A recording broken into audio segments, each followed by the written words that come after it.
காத்துக்குள்ள நேத்து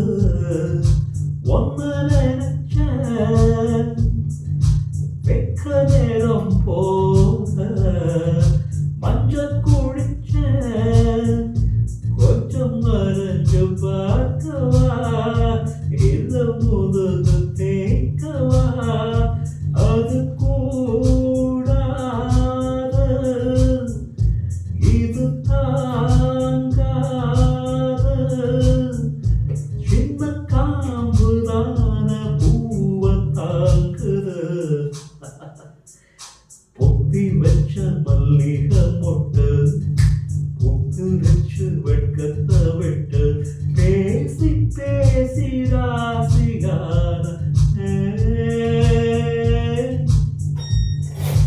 மாமன் பேர சொல்லி சொல்லி ஆடாதே ரொம்ப நாளானதே ஆடாதே ரொம்ப நாள்